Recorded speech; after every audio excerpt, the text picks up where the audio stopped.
Les amis, n'hésitez pas à mettre le petit pouce bleu, abonnez-vous et surtout commentez la vidéo, c'est très important. Il y a aussi les streams TPMP du lundi au vendredi à partir de 20 h sur Twitch. Le lien est dans la description et abonnez-vous à mon Instagram. Pour moi, c'est qui le pire président all time? Le pire? Macron, Sarkozy, Hollande. Genre le trio. Macron, Sarkozy, Hollande. Ouais. Macron, t'es obligé de le mettre en premier, hein. T'es obligé. Bon, allons regarder l'interview. Bonjour de la cérémonie d'ouverture des Jeux de Paris 2024. Bonjour Anne Hidalgo. Bonjour à vous. Maire de Wesh, elle a mis un polo et tout. Ah, c'est vrai qu'on est à un an, les mecs, jour pour jour. Ouais. Paris, vous avez mis le polo Paris 2024. Eh ouais, les couleurs sont là. Les couleurs officielles des Jeux dans un an, donc Paris, capitale de la France et du sport. On parlera aussi, puisqu'on parlera de sport, du cas de Kylian Mbappé, la star du PSG, en conflit ouvert avec son club. Avant cela, la fronde qui s'étend dans la police après Marseille et Nice, des centaines de policiers. Ça, c'est le main event, les mecs. Franchement, ce qui se passe avec la police, les gars, ça, c'est le vrai main event. On va aussi écouter...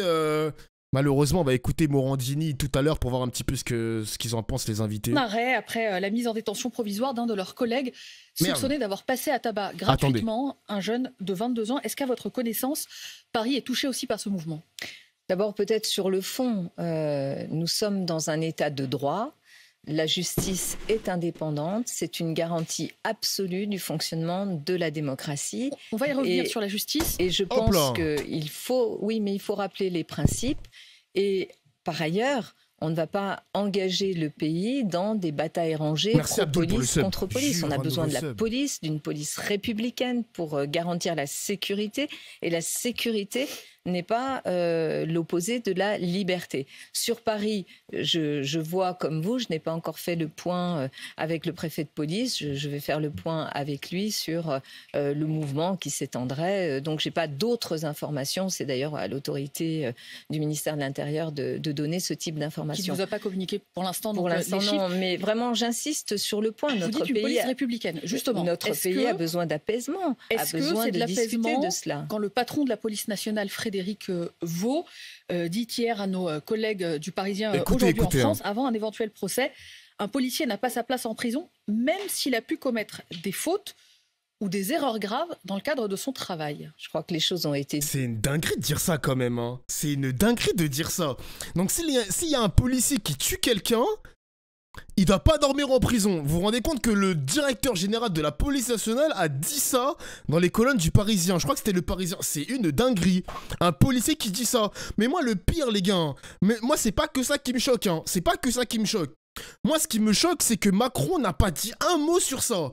Il n'a pas dit un mot. Il n'y a pas ministre de l'Intérieur, ministre de la Justice qui ouvre sa gueule pour dire quelque chose, genre. Impunité totale, en gros. Exactement, Loudmara. Mais... c'est n'importe quoi, vraiment c'est n'importe quoi. Genre... Dites, personne n'est au-dessus des lois et bien sûr que la garantie de l'état de droit, c'est l'indépendance. Ah, il a réagi Macron? Si, il a parlé, stop de dire n'importe quoi. Mais frérot, je sais pas, moi, j'en sais rien. Ah ouais, il a dit quoi? Attends, je vais regarder tout à l'heure. Attends, je vais regarder. De la justice, c'est au magistrat. Il a remis en cause la justice en disant cela? Écoutez, je ne vais pas remettre 1 euro dans le jukebox. D'ailleurs, d'accord, la situation est très grave. Je pense qu'on a besoin d'une police... Ah, il a juste dit, il rappelle que nul n'est au-dessus des lois. Donc pas même le policier, ni même le directeur général de la police nationale. Il a juste dit ça. Nul en République n'est au-dessus des lois. Ouah. Ah, c'est timide, hein. Ah, c'est timide, hein. C'est timide. C'est vraiment timide comme prise de parole, hein. C'est timide. Républicaine, de rassurer cette police républicaine sur le rôle qui est le sien, de lui donner les moyens et en même temps de faire en sorte que ces moyens soient exercés parce que c'est une force publique au service de la nation, et bien que cette force publique soit exercée sous le contrôle aussi de l'autorité judiciaire, comme c'est le cas pour chacun des citoyens de notre pays. Donc je crois qu'il faut revenir au principe. Et puis, faire ce travail que nous devons faire tous ensemble dans le pays pour qu'effectivement la police trouve sa place comme police républicaine et les moyens d'agir pour pouvoir sécuriser le pays, sécuriser nos concitoyens et qu'on sorte de cette bataille rangée des pro-police et des anti-police ou des pro-justice et des J'entends des pro-police. Ne pas alimenter la fronde, ne pas alimenter la colère ni d'un côté ni de l'autre. Pour autant, quand Emmanuel Macron hier dit d'un côté comprendre l'émotion et de l'autre des mots que vous venez de répéter, que nul n'est au-dessus de la loi, est-ce qu'il reste au milieu du gué? Il y a une remise en question de la justice par le président, le patron de la police nationale. Dire d'un côté je comprends l'émotion et de l'autre nul n'est au-dessus de la loi, c'est quoi? C'est refuser de prendre parti? Il est dans son rôle? Je pense que maintenant il faut passer... Macron, ah là là là là. Macron, il n'a pas la statut de chef de l'État, genre. C'est pas un chef d'État, ce mec. C'est un mec, on dirait un pion qu'on a placé là et c'est tout. Mon gars, si c'était Jacques Chirac, je pense qu'il aurait dit des dingueries, Jacques Chirac, ou même son Premier ministre. Hein. Pas forcément Macron, mais juste le Premier ministre, il aurait ouvert sa gueule. Arrête tes bêtises, wesh. Ah là là là là là là là là. Aux actes.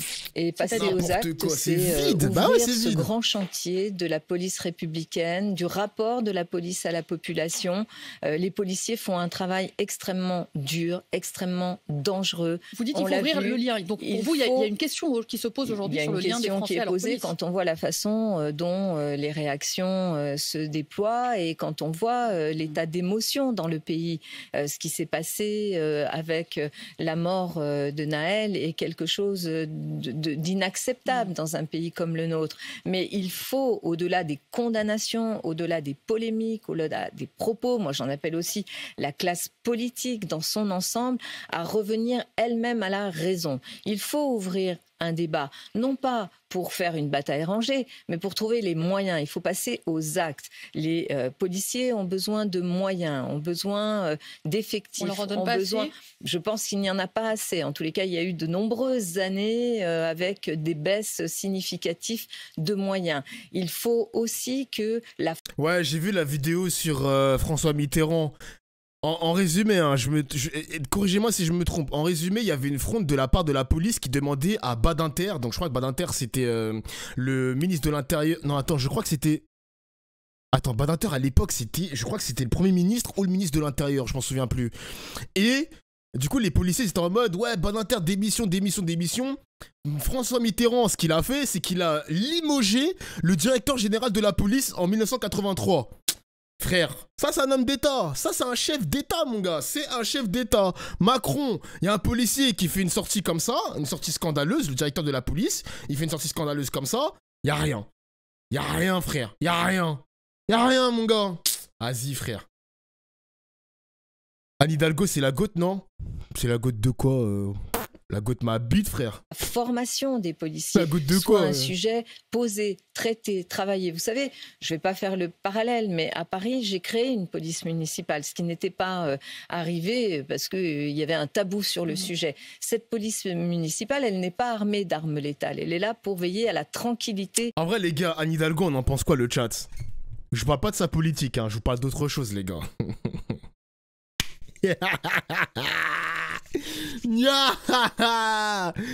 Moi les gars, je pose la question.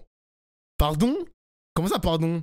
Elle passe. On est d'accord, il y a un débat parallèle. Anne Hidalgo, il y a un débat parallèle.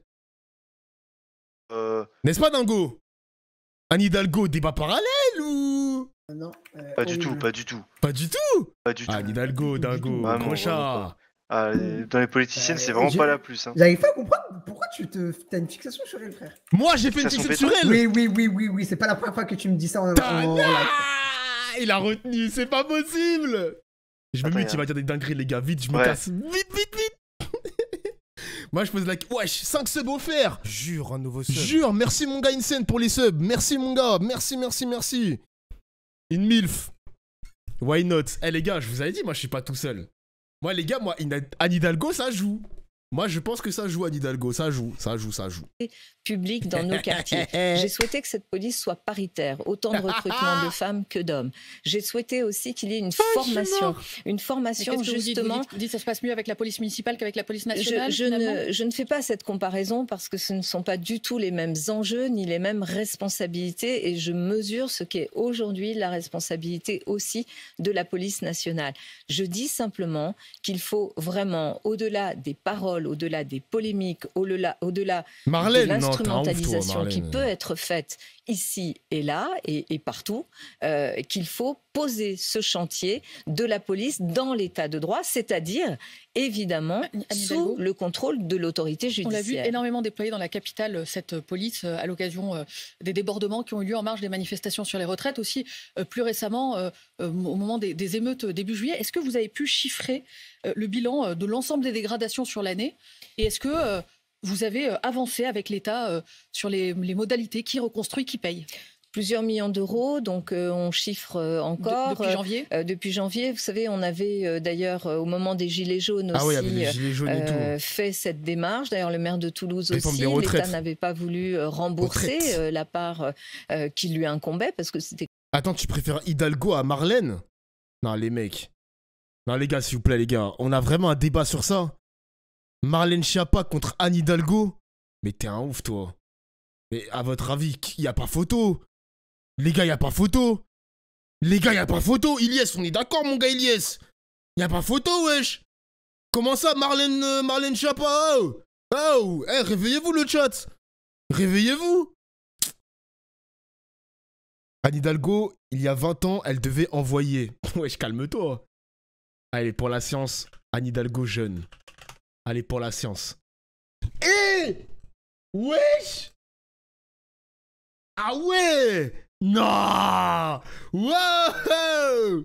Non, yo! Effectivement, ça joue un petit peu, quoi. Ça joue. Par contre, Marlène Schiappa, ouais, mais le problème, c'est qu'on a Anne Hidalgo jeune, mais genre, si c'est... Attends, là, elle est comment? Elle est plus jeune sur cette photo, je crois. Attendez, je vais vous montrer, les gars. Juste tomber sur la bonne photo. Non, c'est pas celle-là. En fait, elle est en mode MILF. Il n'y a aucune photo où elle est plus jeune. Genre, j'ai... Ah, désolé, les gars, j'ai ça, moi. Il n'y a pas une photo où elle est encore plus jeune, frère. Là, c'est... Là, elle est jeune, mais plus jeune que sur la vidéo qu'on voit actuellement, genre. Big L. Eh ben, mon gars, si tu vas être sur du Marlène Schiappa, mon gars, Akari, c'est toi qui choisis, mon gars. Moi, je t'ai pris une Anne Hidalgo qui a l'âge de Marlène Schiappa, là. L'âge de Marlène Schiappa, donc... Ah, mon gars. Marlène Schiappa, on dirait une transe. Wesh, doucement, les gars, les mots, quand même. Les gars, doucement sur les mots, quand même. Doucement, wesh. C'est quand même pas des manifestations qui étaient tournées contre la mairie de Paris. C'était vraiment des manifestations nationales. Respecté, et finalement, c'est le tribunal administratif qui a condamné l'État à verser 1,4 million pour les Gilets jaunes à Paris notamment. Donc, on va, et j'espère sans passer par le tribunal, obtenir, je l'espère, de l'État le remboursement des sommes qui sont les sommes liées à toutes les réquisitions qui sont faites. Vous savez, avant une manifestation, on demande à la ville de retirer toute une partie du mobilier urbain. Et puis, il y a tout, évidemment, la remise en état. La sécurité, d'ailleurs, Anne Hidalgo, c'est l'un des enjeux des Jeux Olympiques. Alors, pas le seul, des Jeux Olympiques et Paralympiques. Combien de personnes sur les quais pour la cérémonie d'ouverture? Plusieurs centaines de milliers de personnes. 600 000 et 350 000, selon les... on va être très nombreux. Et je pense que, vous savez, ce débat autour du chiffre est un débat peu intéressant. Ce qu'il faut, c'est que l'on puisse mettre... Pas pour ceux qui veulent assister. Alors, il faut que l'on puisse mettre le plus grand nombre de personnes sur les quais. Les gars, vous y serez ou pas?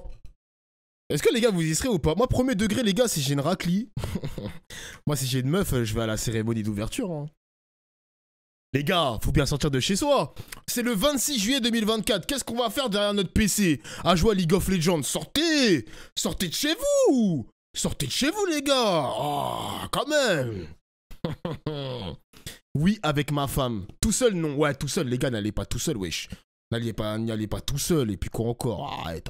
Notamment, parce que la grande nouveauté, c'est quand même plusieurs centaines de milliers de personnes qui vont pouvoir assister gratuitement à la cérémonie d'ouverture des Jeux. Ça n'est jamais arrivé. Et qui ne connaissent pas forcément Paris, il y a des quais hauts et des quais bas au plus près de la Seine. Voilà, et donc là, sur les ponts, sur les quais hauts, on va pouvoir assister à un spectacle extraordinaire. Donc il faut qu'il y ait un confort et une sécurité pour toutes les personnes qui pourront accéder à la zone. Donc plusieurs centaines de milliers de personnes. Vous savez, par exemple, lorsque l'on a fait... Mais les mecs, premier degré, hein, j'habite à côté du Stade de France. Hein. Vraiment, je suis à 5 minutes du Stade de France. Premier degré, si j'avais pas mon matos... Mais j'aurais loué mon Airbnb, hein. J'aurais loué mon Airbnb, gros. Enfin, j'aurais loué mon appartement en Airbnb, pardon. J'aurais loué au Black, ou je ne sais pas ce que j'aurais fait, mais vraiment, j'aurais loué ça, frère. Hein. Blanche, le 5 juin dernier, on avait 3 millions de personnes qui étaient sur le secteur des quais de Seine et ça s'est très bien passé sans aucun incident. Je n'ai pas encore le chiffre. On y arrivera sur le défi justement de la sécurité. Bien sûr, je n'ai pas encore le chiffre. Les compagnies privées peinent à recruter. Alors, je finis ma phrase. On n'a pas encore le chiffre sur la fréquentation pour le 14 juillet, mais le 14 juillet, c'était plusieurs millions de personnes et ça s'est passé sans aucun incident.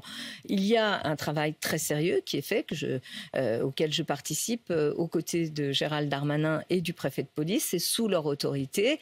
Ils ont aussi mis en mouvement tous les recrutements nécessaires, notamment vis-à-vis de la sécurité privée. De ce point de vue-là. Oui, on sera prêt. Et franchement, vous savez, bien sûr que les Jeux, pour que la fête soit belle, pour qu'elle ne soit pas gâchée, il faut se prémunir contre ceux qui voudraient venir gâcher la fête. Et il y en aura évidemment.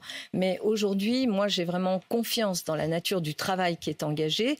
Et au-delà de cette question de sécurité, les Jeux, c'est quand même un moment aussi très fédérateur. Vous savez, c'est un moment très enthousiasmant. Et pour une ville comme la mienne qui va accueillir les Jeux, bien sûr, c'est beaucoup de travail, c'est des années de travail. Je jure que j'ai trop peur qu'il se passe des dingueries. Mais t'as peur de quoi exactement? Quel type de dinguerie? Attentat ou manifestation? Genre, quel genre de dinguerie, genre? Ça va, non? Moi, ça dit manifestation parce que les gens sont en colère, moi je signe. Mais c'est vrai que s'il y a un attentat ou un truc comme ça, oui, la personne sera content, les gars, évidemment. Ici, on prie pour le downfall des Jeux Olympiques. Premier message, hein, je te serre la main. Le capitalisme, je te serre la main, mon gars. Fuck le capitalisme. Donne ta main, wesh, frère. Première fois sur le chat, tu me serre-moi la main, mon gars. Moi aussi, je veux le downfall des Jeux Olympiques. Je te serre la main, mon gars. Le monde doit voir le downfall de la France, les transports en commun, le mobilier urbain, commencer la vie à Paris, nanani, nanana. Ah, il serre ma main. Merci, mon gars. Merci. Merci, mon gars. Mais ça va être aussi un moment les rats, ouais, les rats. De Paris, c'est une accélération. Oui. D'abord, des jeux écologiques. Et grâce aux jeux, j'aurais pu faire en 5 ans ce que, normalement, j'aurais pu mettre 15-20 ans à faire. Par exemple, nettoyer la Seine pour qu'elle soit baignable. Et en 2025, il y aura 3 bassins. On nagera dans la Seine. Ce qui est quand même pas rien. C'est pas comme ça. Une promesse de Jacques Chirac, maire de Paris. Oui, a déjà Ça va être gratuit ou pas, se baigner dans la Seine? Ça va être gratuit ou pas? Même gratuit, je pense que je me baignerai pas dans la Seine, mais... J'espère qu'ils vont pas rendre ça payant quand même. Vous savez, c'est pas un gadget quand on regarde l'adaptation des villes au changement climatique. Ça fait très longtemps que je m'y suis engagée et parfois pas toujours très accompagnée. Hein. Les Parisiens, oui, mais enfin bon, on nous a souvent raillé sur le fait qu'on faisait baisser la pollution et donc réduire la place de la voiture et que l'on était en train de nettoyer la Seine pour pouvoir nager. Tout cela fait partie d'un projet pensé en lien avec le changement climatique et les Jeux auront accéléré cela. Il faudra d'ailleurs renoncer à la voiture pendant les Jeux, parce qu'il y a tout un tas d'aménagements à Paris, Anne Hidalgo, des zones de sécurité pour au plus près des lieux de compétition, des fan zones aussi qui vont être déployées dans la capitale. Oh non, putain! Ah mais c'est vrai qu'il y a non seulement il y a le Stade de France, mais j'habite à côté d'un nouveau stade olympique. Ils sont en train de construire un stade olympique à côté de chez moi. Et c'est vrai que pour circuler avec ma voiture, oh là là! Non mais sérieux, quel cauchemar les Jeux Olympiques, sérieux quoi! Qu'est-ce que ça veut dire? Putain! Il faut d'ores et déjà se dire, bon, l'année prochaine, il y a 2 mois dans l'année où il faudra utiliser ses jambes. D'abord, si on peut utiliser ses jambes 365 jours par an, c'est mieux pour ceux qui peuvent le faire. Si on peut utiliser les transports en commun, c'est beaucoup mieux parce que c'est moins polluant. Je vais stream du coup. Ils sont en train aussi, et je l'espère, de retrouver leur niveau qui doit être le niveau d'un service public. Ce n'est pas encore le cas aujourd'hui, je suis d'accord avec vous. Ça, c'est une affaire de la région. Et par ailleurs, faire du vélo aussi. Ensuite, il y a des gens qui ne peuvent pas faire autrement que de prendre la voiture. Je pense aux personnes pour les urgences. à mobilité réduite, les urgences, des personnes âgées, des personnes qu'on doit transporter, les commerçants aussi, évidemment. Est-ce que tu vas stream les débats pour ou contre les Jeux Olympiques? Les mecs, tout ce qui concerne la joute verbale, je vais forcément le stream. Dès qu'il y a de la joute verbale, je serai là, les mecs. Ne vous inquiétez pas, les mecs. Ne vous inquiétez pas. Eux pourront circuler en voiture. Alors, eux, évidemment que l'activité économique et l'activité tout court ne va pas s'arrêter. Mais pour tous les autres, ça sera plus raisonnable. Pendant les Jeux, comme avant et après, parce qu'il y a un certain nombre d'aménagements qui, évidemment, vont rester. Vous savez, quand je dis que les Jeux auront accéléré la transition écologique de Paris, c'est aussi en termes de mobilité. Et je pense qu'on peut être fier aujourd'hui. Notre ville, elle est regardée comme une ville historique, patrimoniale, qui est capable aussi de s'adapter. Vous savez ce que me disent beaucoup de mes collègues maires étrangers? Si tu as pu le faire à Paris, on peut le faire ailleurs. Est-ce que ça rapporte de l'argent d'organiser des Jeux Olympiques à Hidalgo? Bonne question. Ça ne rapporte pas d'argent. Ça ne rapporte rien à Paris. Alors, parce que c'est la marque, on aurait tendance à se dire c'est la marque Paris 2024. Non, la marque Paris 2024 et le fonctionnement des Jeux, le financement des Jeux, notamment la partie que préside Tony Estanguet, elle est autofinancée par le sponsoring, par la billetterie, par, je dirais, vraiment des financements privés. La partie publique, ce sont des investissements. La ville de Paris, sur 8 ans environ, aura investi plus de 300 millions d'euros en lien avec les Jeux, mais sur des investissements pérennes. Par exemple, une grande salle de sport à la Porte de la Chapelle, toute la rénovation de la Porte de la Chapelle, un quartier très important. Vous dites ça restera pour les Parisiens. Bien sûr, c'est de l'héritage. Et ça, c'est très, très important de le dire. Mais c'est vrai, vous avez raison, que quand même, c'est une question qu'on a posée d'ailleurs avec Valérie Pécresse, que la taxe de séjour, qui est une recette qui aujourd'hui... sur les hôtels et aussi sur les logements oui, mais qui ne représente rien. C'est vraiment ridicule comme montant. Par exemple, vous prenez un hôtel 5 étoiles, même une nuit, ça existe, des nuits à 28 000 euros à Paris. 28 000 euros? Oui, 4 euros à la ville. Ce qui est ridicule. Vous avez... Attends, la taxe de séjour rapporte 4 euros sur une nuit d'hôtel à 28 000 euros? Une nuit d'hôtel à 28 000 euros? Mais what the fuck? Mais wesh. Wow. Non, Django, c'est pas possible parce que Marvel, il est banni définitivement de Twitch. Donc je peux plus stream avec Marvel maintenant. Et des pays et des villes, par exemple, à Berlin, c'est 5% du prix de la chambre d'hôtel. À Amsterdam, c'est 7%. À New York, vous avez jusqu'à 15%. Nous demandons quand même que l'investissement que nous faisons, le fait que... juste Agathe. Tant mieux, le secteur Agathe, touristique, le secteur des hôtels, restaurants vont très très bien s'en sortir pendant cette période des Jeux, parce qu'il va y avoir de la fréquentation, et bien qu'il y ait un retour légitime sur les collectivités, la ville, la région, qui ont investi massivement. Ça ne doit pas être porté essentiellement et intégralement par les Parisiens. Mais il y a peut-être un point, si vous permettez, sur lequel nous ne sommes pas prêts, et je voudrais insister là-dessus, c'est quand même la place des personnes sans domicile fixe. Moi, je ne peux pas me satisfaire de la petite musique qui consiste à dire pour les Jeux de Paris... de les relocaliser, de les transporter dans d'autres villes qui peuvent les accueillir. Absolument, et j'ai dit au président de la République la semaine dernière, puisqu'il avait réuni un comité olympique autour de lui, je lui ai dit sur ce sujet-là, je propose que dans l'année qui vient, nous puissions travailler ensemble pour, comme nous le faisons en matière écologique, créer aussi un héritage